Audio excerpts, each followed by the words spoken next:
piecing together a vision like patchwork.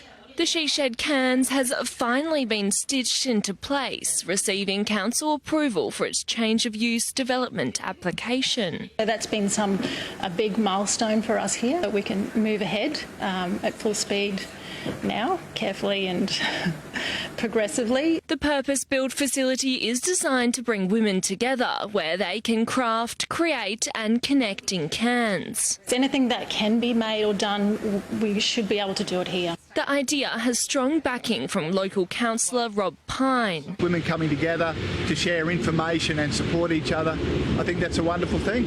For Gordonvale residents Bobby and Trish, it's a welcome new addition to the region. It's a nice little retreat for anyone that needs a few hours away.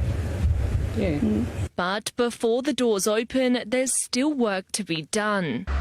As part of the council's development approval conditions, the facility here must have car park spaces and be disability friendly before it can open to the public. We're looking forward to getting this organisation doors open and providing whatever support. Sophie Fenner, 7 News.